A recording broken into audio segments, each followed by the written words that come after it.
عرض کیا ہے کچھ اس کی بھی ہے تجھ کو خبر، وہ سوئے جہنم کیا ہوگا، جس آگ کا ایندھن انسان ہو اس آگ کا عالم کیا ہوگا۔ یہ جسم گواہی خود دے گا، ہر اعضا جسم کا بولے گا، یہ جسم گواہی خود دے گا، ہر اعضا جسم کا بولے گا، خاموش زباں ہو جائے گی جب اس وقت کا عالم کیا ہوگا، خاموش زباں ہو جائے گی جب اس وقت کا عالم کیا ہوگا۔ اور ایک بار خطا ہو جائے اگر 100 بار ادب سے توبہ کر، ایک بار خطا ہو جائے اگر 100 بار ادب سے توبہ کر، ایک اشک یہاں کا بہتر ہے وہ پے ہمیں گریاں کیا ہوگا، ایک اشک یہاں کا بہتر ہے وہ پے ہمیں گریاں کیا ہوگا۔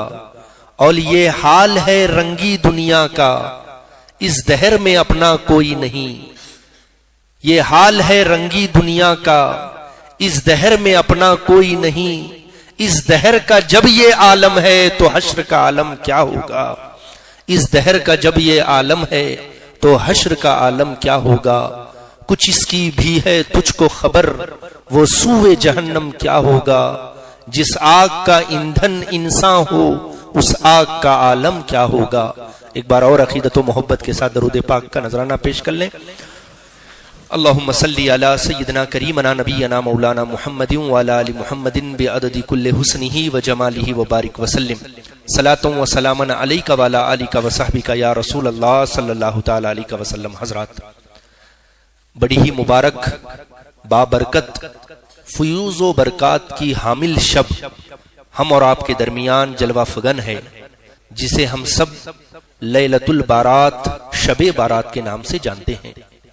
اللہ رب العزت کا بے پناہ احسان اور فضل عظیم ہے کہ اس نے ہمیں آپ سب کو اس مبارک محفل میں حاضر ہو کر کچھ دیر اپنے اور اپنے حبیب کے ذکر کی اور اپنے جملہ مرحومین کی اور پورے عالم اسلام کے مسلمانوں کے مغفرت کی طلب کرنے کی توفیق عطا فرمائی۔ اللہ رب العزت کی بارگاہ میں دعا کرتا ہوں کہ مولا کریم اس مبارک شب کے تمام فیوز و برکات سے ہمیں آپ سب کو اور پورے عالم اسلام کو مالا مال فرمائے، آمین یا رب العالمین بجاہ سید المرسلین۔ بڑے خوش نصیب ہوتے ہیں وہ لوگ جنہیں اللہ رب العزت ایسی مبارک اور پاکیزہ مجلسوں میں حاضر ہونے کا موقع عطا فرماتا ہے۔ آقائے دو جہاں، فقر کون و مکان، شفیع المذنبین، طٰہٰ و یاسین، مالک حوض کوثر، شافع روز محشر، آمنہ کے لال احمد مصطفیٰ محمد مجتبیٰ صلی اللہ علیہ وآلہ وسلم ارشاد فرماتے ہیں، اذا مررتم بریاض الجنہ فرتعوا، اے لوگو جب کبھی تم جنت کے باغوں کی طرف سے گزرو، فرتعوا تو اس میں سے چر لیا کرو۔ صحابہ اکرام نے جب حضور کی یہ بات سنی تو بڑے حیرت سے عرض کیا، وما ریاض الجنہ یا رسول اللہ، حضور زمین پر جنت کے باغ کہاں ہیں؟ تو حضور نے جواب دیتے ہوئے ارشاد فرمایا، مجالس الذکر، ذکر کی مجلسیں، وفی روایت مجالس العلماء، اور ایک اور روایت میں حضور نے فرمایا علماء کی محفلیں یہ جنت کے باغوں میں سے ایک باغ ہیں۔ تو اس حدیث کے مطابق ہم سب جنت کے باغ میں آج جمع ہیں۔ اگر یہ محفل کسی روڈ پر یا سڑک پر ہو رہی ہوتی،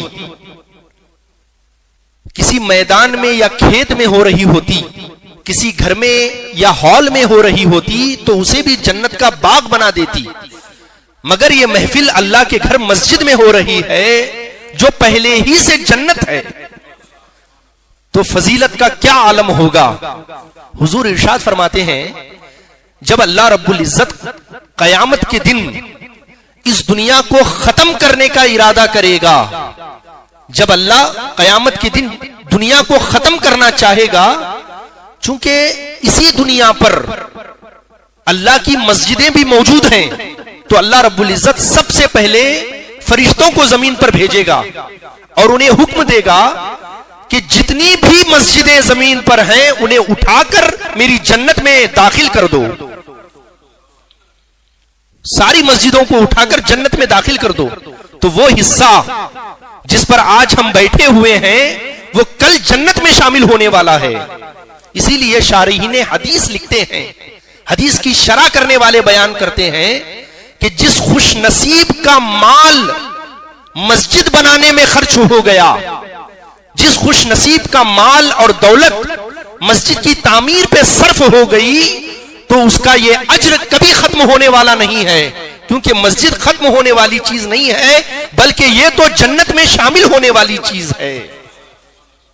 تو آج اللہ کا شکر ہے ہم دوہری جنت میں آ کر بیٹھے ہوئے ہیں، ایک تو ذکر کی محفل، دوسرا اللہ کا گھر۔ یہ اللہ کی بے پناہ اللہ کا فضل ہے کہ اللہ نے ہمیں موقع عطا فرمایا۔ مگر آج بھی کچھ لوگ اپنے کاروبار کو چھوڑ کر، اپنے بزنس کی میٹنگ کو چھوڑ کر، اپنی تجارتی سفر کو چھوڑ کر، اپنی دکانوں کو چھوڑ کر، یا پھر ٹی وی پر کرکٹ میچ کو چھوڑ کر ایسی محفل میں نہیں آ سکے۔ یاد رکھیے، ایسے لوگ پل صراط سے گزر کر کل جنت میں بھی داخل نہیں ہو سکیں گے۔ اور یہ بات اچھی طرح یاد رکھ لیجئے، خود بھی یاد رکھیے، اپنے دوستوں احباب تک پہنچائیے اور اپنی نسلوں تک یہ بات پہنچائیے کہ جو بندہ عرش کی جنت میں داخل ہونا چاہتا ہے، جو بندہ عرش کی جنت میں داخل ہونا چاہتا ہے، اسے چاہیے کہ وہ زمین کی اس جنت میں آنا جانا شروع کر دے، اور جو شخص زمین کی اس جنت میں آنا جانا نہیں شروع کرتا، اسے عرش کی اس جنت میں بھی جانے کا موقع نہیں ملے گا۔ گھر کے مسلح ہماری بہن مائیں بیٹیوں کے لیے جنت کا باغ ہے۔ جو مائیں بہنیں بیٹیاں ٹی وی پر ڈرامے کی قسط اور اپنی سہیلیوں کے ساتھ گپ شپ لگانا چھوڑ کر اس جنت میں داخل نہیں ہوتی، وہ کل پل صراط سے گزر کر اس جنت میں بھی کبھی داخل نہیں ہو سکتی۔ یہ اللہ کا بڑا کرم ہے، اس کی رحمت ہے کہ ہمارے گھروں کے درمیان اللہ کے گھر بھی موجود ہیں۔ آقا دو جہاں صلی اللہ علیہ وآلہ وسلم ارشاد فرماتے ہیں، سبعۃ یظل اللہ یوم القیامۃ فی ظلہ یوم لا ظل الا ظلہ۔ فرماتے ہیں 7 لوگ ایسے ہیں جنہیں اللہ رب العزت قیامت کے دن اپنے عرش کا سایہ عطا فرمائے گا۔ فرماتے ہیں یوم لا ظل الا ظلہ، جس دن اللہ کے سائے کے علاوہ، اللہ کے عرش کے سائے کے علاوہ کوئی دوسرا سایہ نہیں ہوگا۔ ہر کوئی سایہ تلاش کر رہا ہوگا، سورج سوا نیزے پہ ہوگا، زمین پیتل کی تانبے کی ہوگی، ہر کوئی اس کی تمازت سے پریشان ہوگا اور سایہ تلاش کر رہا ہوگا، مگر کسی کو بھی کوئی سایہ نہیں ملے گا۔ لیکن ایسے وقت میں اللہ کے ایسے بندے ہوں گے جو خوش نصیب، جنہیں اللہ اپنے عرش کا سایہ عطا فرمائے گا۔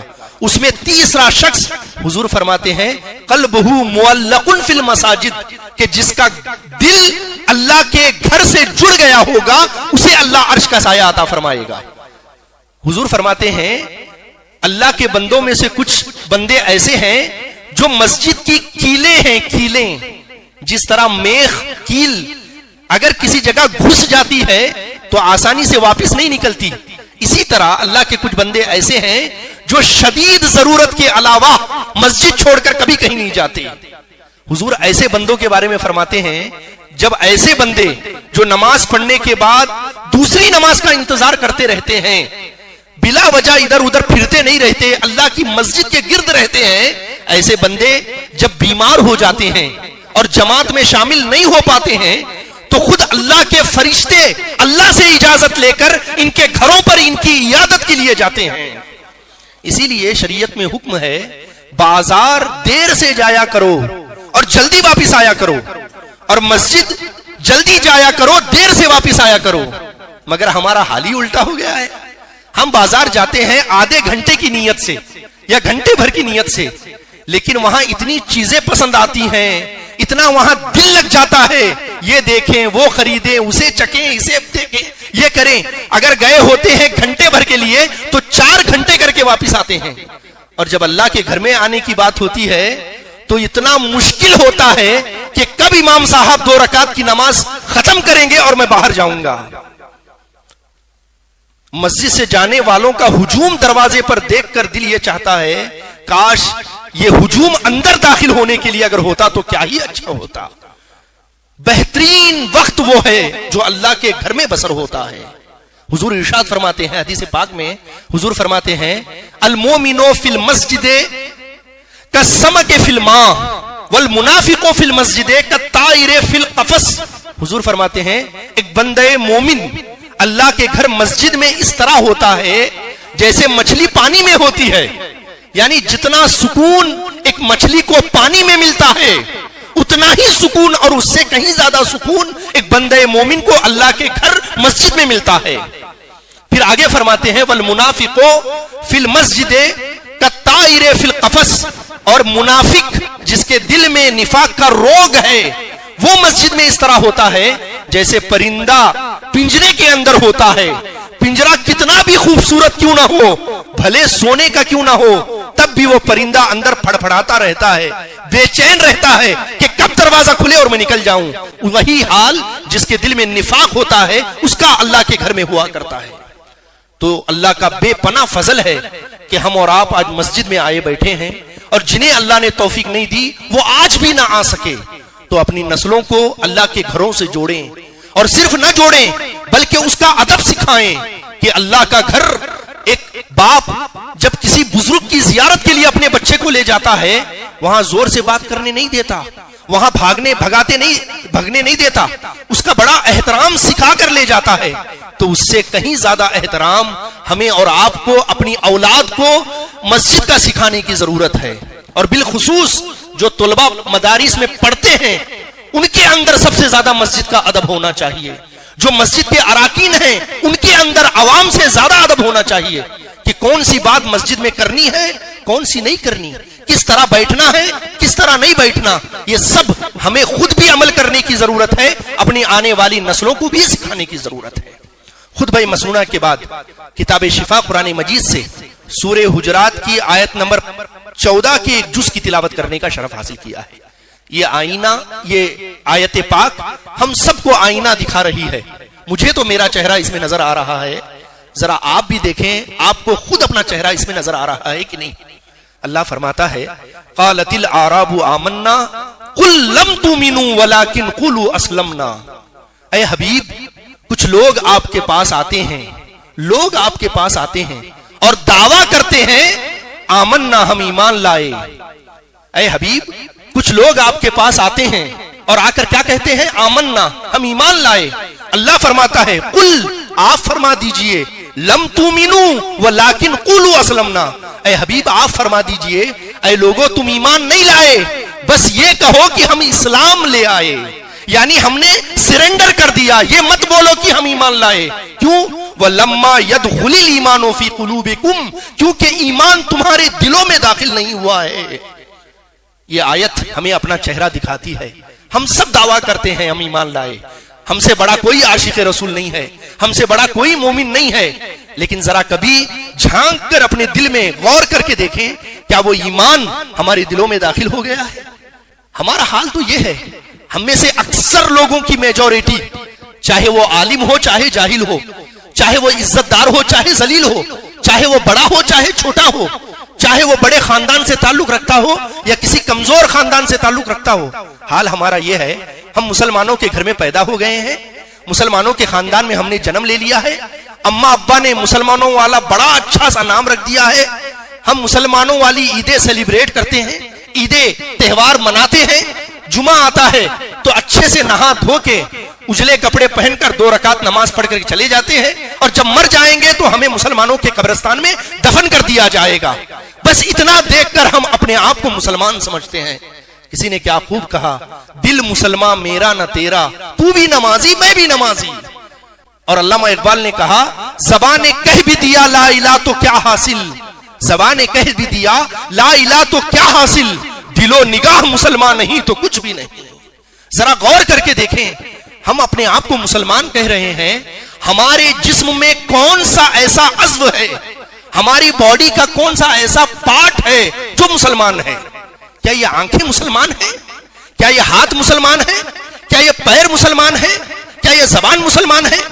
اگر یہ آنکھ مسلمان ہوتی تو کبھی بھی اللہ اور اس کے رسول کی منع کی ہوئی چیزوں کو نہ دیکھتی.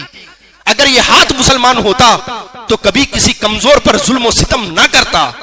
اگر یہ زبان مسلمان ہوتی تو کبھی اس سے ایسے الفاظ نہ نکلتے جو اللہ اور اس کے رسول کو ناراض کرنے والے ہیں. اگر یہ پیر مسلمان ہوتا تو کبھی بھی اللہ اور اس کے رسول کی منع کی ہوئی جگہ پر یہ قدم نہ جاتا. ذرا غور کر کے دیکھیں ہمارے جسم کا کون سا ایسا پارٹ ہے, کون سا ایسا عضو ہے جسے مسلمان کہا جا سکے؟ ہرگز نہیں. کسی نے کیا خوب کہا کہ مسلمان ہے وہی جو دین پر قربان ہوتا ہے. مسلمان ہے وہی جو دین پر قربان ہوتا ہے. مسلمان ہوں یہ کہہ دینا بڑا آسان ہوتا ہے. سب سے آسان مسلمانی کا دعویٰ کرنا ہے. مسلمانی کا دعویٰ کرنے میں کچھ نہیں خرچ ہوتا اور مسلمان بن کر دکھانے میں کچھ بھی نہیں بچتا. مسلمانی کا دعویٰ کرنے میں کچھ بھی خرچہ نہیں لگتا, لیکن مسلمان بن کر دکھانے میں جیب میں کچھ نہیں بچتا. سب لوٹ جاتا ہے, سب ختم ہو جاتا ہے. کسی نے کیا خوب کہا, یہ شہادت کہے الفت میں قدم رکھنا ہے. لوگ آسان سمجھتے ہیں مسلمان ہونا, یہاں کٹتی ہے گردن چھلتی ہے کھال, عشق کرنا تماشا نہیں ہے. تو اللہ رب العزت فرما رہا ہے کہ تم ایمان نہیں لائے کیونکہ ایمان تمہارے دلوں میں داخل نہیں ہوا ہے. آگے اللہ فرماتا ہے خود ایمان والے ہوتے کیسے ہیں؟ فرماتا ہے انما المؤمنون الذین آمنوا باللہ ورسولہ ثم لم یرتابوا.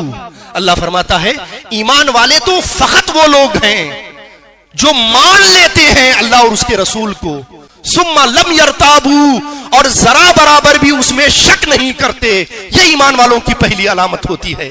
وہ جاہدوا باموالہم, وقت پڑنے پر اپنے مال کو دین کے لیے لٹا دیتے ہیں. وہ انفسہم, صرف مال پر بس نہیں کرتے, اپنی جان کو بھی داؤ پر لگا دیتے ہیں اور یہ بتا دیتے ہیں نہ علم میرا علم ہے نہ خوشی میری خوشی ہے, مجھے جس طرح تو رکھے تیری بندہ پروری ہے. اولئک ہم الصادقون, حقیقت میں ایسے لوگ سچے مسلمان ہیں. یہ آئینہ ہے, قرآن قصہ کہانی نہیں ہے, یہ انٹرٹینمنٹ کے لیے نہیں آیا ہے, بلکہ یہ تو سراپا آئینہ ہے. ذرا اپنا چہرہ اس میں دیکھنے کی کوشش کریں اور یہ باتیں دنیا میں ثابت ہو جاتی ہیں. آخرت کا فیصلہ تو بعد میں ہے ہی ہے, دنیا میں نظر آ جاتا ہے. ایک بزرگ ہیں علامہ جلال الدین سیوطی رحمت اللہ علیہ, اتنے بڑے متقی عالم دین ہیں. آپ اسی بات سے اندازہ کریے کئی صدیاں بعد حضور کے پیدا ہوتے ہیں, لیکن 75 مرتبہ 75 ٹائمز حضور کا جاگتے ہوئے ان کو زیارت ہوتی ہے. کتنے بڑے عالم, کتنے بڑے پرہیزگار ہوں گے اور حضور کی بارگاہ میں ان کا کتنا بڑا مقام ہوگا. حضرت علامہ جلال الدین سیوطی اپنی کتاب میں حضرت مسلم بن عمر رحمت اللہ علیہ کا واقعہ لکھتے ہیں. حضرت مسلم بن عمر وہ فرماتے ہیں کہ میرے بغل میں ایک جنازہ ہو گیا تو میں جنازے میں شرکت کرنے کے لیے قبرستان گیا. ہم بھی جائیں گے آج. قبرستان گیا تو وہاں پر ہمارے ہی محلے کا ایک شخص گورکن تھا. گورکن کہتے ہیں قبر کھودنے والے کو. فرماتے ایک تدفین کی کاروائی ہو رہی تھی, میں اس کے ساتھ بغل میں بیٹھ گیا. جب میں نے اسے دیکھا تو میرے دل میں خیال پیدا ہوا, ایک سوال پیدا ہوا. فرماتے ہیں میں نے پوچھا بھائی تمہارا کام قبر کھودنا ہے اور قبر کے معاملات دنیا سے بالکل مختلف ہیں, کیا کبھی تم نے ایسا کوئی معاملہ دیکھا ہے جو لائق ذکر ہو, جس سے کوئی عبرت مل سکے؟ کیا کبھی تم نے ایسا کوئی واقعہ دیکھا ہے قبر کھودنے کے دوران؟ اتنا سننا تھا وہ زاروں قطار رونے لگا, اس کی ہچکیاں نکلنے لگی. اس نے کہا حضور ایک معاملہ میرے ساتھ ہوا تھا, زندگی بیت رہی ہے لیکن میں وہ واقعہ نہیں بھول پایا. کہا کیا ہوا تھا؟ کہا ایک دفعہ کا معاملہ ہے, میرا ہر روز کا معمول ہے, میں جب بھی آتا ہوں صبح فجر کے فوراً بعد ٹھنڈے ٹھنڈے وقت میں قبریں کھودتا ہوں, 2 3 4 تیار کرتا ہوں, اور لوگ جب تدفین کے لیے آتے ہیں مجھے اس کی رقم دے کر قبر خرید لیتے ہیں اور اس میں اپنی میت کو تدفین کر کے چلے جاتے ہیں. فرمایا میں اپنے معمول کے مطابق ایک دن گھر سے آیا صبح فجر کے وقت. میرا ارادہ تھا کہ میں 3 قبریں کھودوں گا. 2 قبریں تو میں نے معمول کے مطابق بڑی آسانی سے کھود لی. جب تیسری قبر کو میں نے ہاتھ لگایا, میں بتا نہیں سکتا اس کو کھودنے میں مجھے کتنی مشقت ہوئی. جب میں کھودنے لگا ایسا لگ رہا تھا میں زمین کو نہیں کھود رہا ہوں بلکہ کسی آگ کے کیا کہتے ہیں چولہے کو کھود رہا ہوں, اتنی آگ اس میں سے محسوس ہو رہی تھی. میں پسینے میں شرابور ہو گیا، معاملہ سمجھ نہیں پا رہا تھا. میں یہ سوچتا رہا شاید میں بہت تھک گیا ہوں اس لیے مجھے گرمی کا احساس ہو رہا ہے، لیکن میں نے سوچا اگر میں چھوڑ دوں گا تو بات ادھوری رہ جائے گی، اسی طرح اسے مکمل کرتا ہوں. فرمایا بڑی کوشش کر کے میں نے اس قبر کو بھی مکمل کیا. مکمل کرنے کے بعد بس قریب میں ایک درخت تھا بیری کا، اسے ٹیک لگا کر ٹھنڈی چھاؤں میں سو گیا. مجھے نیند آ گئی. کہا کہ نیند اتنی زیادہ نہیں لگی تھی کہ میں بے ہوش ہو گیا، اتنی نیند نہیں تھی، بلکہ مجھے لوگوں کا آنا جانا اس کا احساس ہو رہا تھا. فرماتے ہیں میں بیٹھا ہی تھا، اچانک کیا دیکھتا ہوں کہ آسمان سے 2 گھوڑ سوار نورانی شکل و صورت والے ان قبروں کے پاس آ کر کھڑے ہو گئے. فرمایا وہ خود بھی نورانی تھے، ان کی سواری بھی نورانی تھی. وہ آ کر پہلی قبر کے سامنے کھڑے ہو گئے. ایک بندہ پیتانے کھڑا ہو گیا، دوسرا بندہ سرہانے کھڑا ہو گیا. ایک بندے نے دوسرے سے کہا اس قبر والے کے بارے میں لکھو. دوسرے نے عرض کیا کیا لکھوں؟ کہا 12 میل چوڑی لکھو، 12 میل لمبی لکھو. اس نے لکھ لیا. اس کے بعد وہ دونوں دوسری قبر کی طرف چلے گئے. دوسری قبر کے پاس جا کر کھڑے ہو کر کہا کہنے والے نے اس کے بارے میں لکھو. دوسرے شخص نے کہا کیا لکھوں؟ کہا تا حد نظر وسیع لکھ دو، جہاں تک نظر جا رہی ہے وہاں تک لمبی اور چوڑی لکھ دو. اس نے لکھ لیا. اب تیسری قبر کے سامنے آ کر کھڑے ہو گئے. کہا اس کے بارے میں لکھو. پوچھنے والے نے پوچھا کیا لکھوں؟ کہا ان دونوں انگلیوں کے درمیان جتنی جگہ ہے اتنی لکھو. اللہ اکبر. کہا ان دونوں انگلیوں کے درمیان جتنی جگہ ہے اتنی لکھو. اس لکھنے والے نے لکھا، پلک جھپکتے ہی وہ غائب ہو گئے. فرمایا میں ساری باتیں اپنے کانوں سے سن رہا تھا اور سارا معاملہ اپنی نگاہوں سے دیکھ رہا تھا.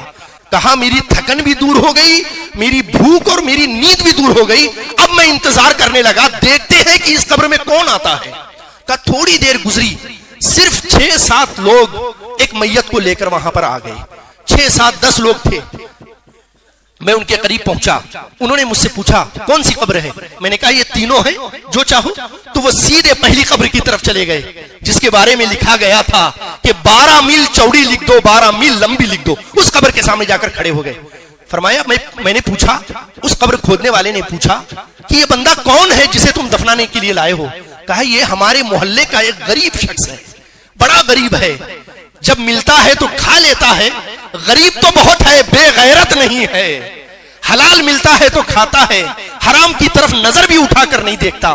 اس کی کوئی یاری نہیں ہے، دوستی نہیں ہے، رشتہ داری نہیں ہے. ہم نے میت کا انتظام بھی چندہ کر کے کیا ہے. اس نے کہا اگر یہ اتنا نیک بندہ ہے تو میں قبر کے پیسے بھی نہیں لیتا، واپس کر دیے. وہ دفنائے اور چلے گئے. اس کے بعد اور تھوڑی دیر گزری، ایک جنازہ آیا جس میں صرف 4 سے 5 لوگ تھے، کوئی اور نہیں تھا، کوئی بھیڑ نہیں تھی، کوئی پھول کی بڑی چادر بھی نہیں تھی، کوئی نعرے بھی نہیں لگ رہے تھے، کوئی اہتمام نہیں تھا. وہاں کوئی لڑ بھی نہیں رہا تھا کہ جنازہ میں پڑھاؤں گا یا میں پڑھاؤں گا. سادہ سا جنازہ تھا. وہ آ گیا. اس نے آ کر اسی دوسری قبر کی طرف اشارہ کیا، یہ قبر دے دو. وہ قبر جس کے بارے میں لکھا جا چکا تھا تا حد نظر وسیع لکھ دو. میں نے پوچھا یہ بندہ کون ہے جسے آپ دفنانے کے لیے آئے ہو؟ انہوں نے کہا شاید کوئی مسافر ہے، بس اڈے کی طرف جہاں سواریاں رکتی ہیں وہاں پر یہ رکا ہوا تھا، وہیں گر کر مر گیا. اس کا کوئی یار و مددگار نہیں ہے. ہم نے دیکھا کہ مسلمان ہے تو سب مل کر اس کی تدفین کے لیے آ گئے ہیں. اس کا کوئی وارث نہیں ہے. انہیں کیا پتا تھا جس کا کوئی وارث نہیں ہے وہ حقیقت میں اللہ کا ولی ہے، جس کے لیے یہ فیصلہ ہو چکا ہے کہ اس کی قبر دنیا میں تا حد نظر وسیع لکھ دی گئی ہے. بھلے اس کا گھر 2x10x10 کا کیوں نہ ہو، لیکن اس کی قبر تا حد نظر وسیع لکھ دی گئی ہے. فرمایا وہ قبر لے لیا، میں نے پیسے بھی نہیں لیے، واپس کر دیا. اس کی تدفین ہو گئی. فرمایا اب بڑی جستجو تھی کہ اس تیسری قبر میں کون آتا ہے. تھوڑی دیر گزری، اتنا بڑا ہجوم کہ کندھا دینے کے لیے لوگ دھکا دے رہے ہیں. پورا جنازہ پھولوں سے لدا ہوا ہے. اگر کوئی پھول ڈال نہیں پا رہا ہے تو دور سے پھول اس پہ پھینک رہا ہے. کندھا دینے کو بھی وقت نہیں مل رہا ہے، کندھا دینے کو بھی موقع نہیں مل رہا ہے. ایسا جنازہ ایک آیا. اس کے وارثین قبر کھودنے والے کے پاس آئے، کہا کہ ہمیں یہ قبر دے دو. اس شخص کو بڑی جستجو ہوئی. کہا یہ کس کا جنازہ ہے؟ کہا تمہیں نہیں پتا، یہ بڑے رئیس کی بیگم کا جنازہ ہے.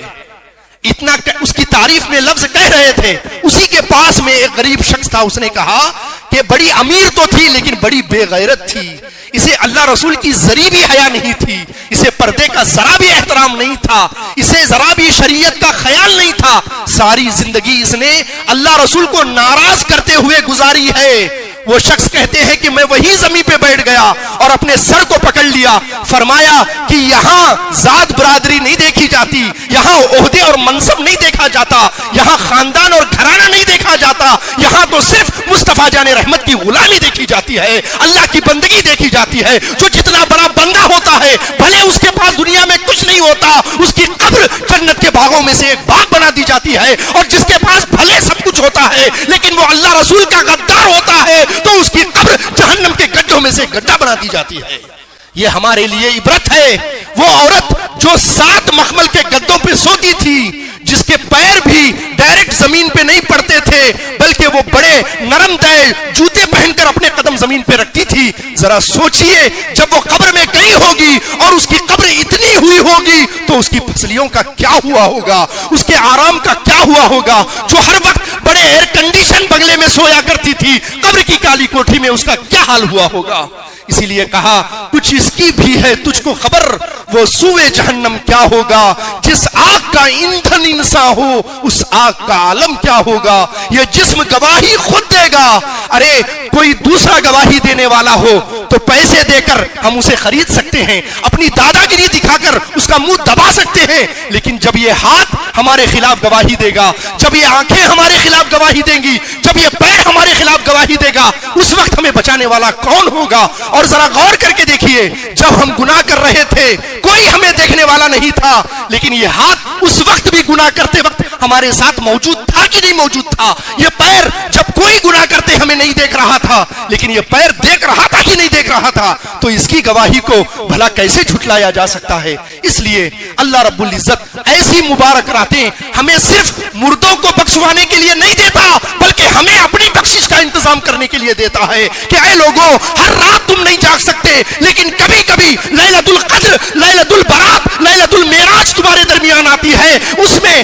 ایسے اللہ والوں کی زندگی کا مظاہرہ کر لو، ان کی راتوں سے سبق حاصل کرو تاکہ تمہارے دن روشن ہو جائیں۔ ان کی راتیں روشن تھی، کم سے کم تمہارے دن روشن ہو جائیں۔ اس لیے اللہ رب العزت شب بارات عطا کرتا ہے، لیکن ہم نے کیا سمجھ رکھا ہے، یہ رات صرف مردوں کو بخشوانے کے لیے ہے۔ ہرگز نہیں، مردوں کے لیے تو بخشش ہے ہی، پہلے اپنی بخشش کا انتظام کریے، پہلے اپنے آپ کو سنوارنے کا انتظام کیجئے۔ جس دن آپ سنور جائیں گے، آپ کی دعاؤں کے صدقے اللہ رب العزت آپ کے مرحومین کی بھی مغفرت کر دے گا۔ حضرت محترم، ویڈیو اگر پسند آئی ہو تو ویڈیو کو لائک کریں، شیئر کریں، اور اگر ہمارے چینل پر نئے آئے ہوں تو چینل کو ضرور سبسکرائب کر کے بیل آئیکن کو بھی ضرور دبائیں تاکہ ہماری نئی آنے والی ویڈیو آپ تک ضرور پہنچے۔ السلام علیکم ورحمۃ اللہ وبرکاتہ۔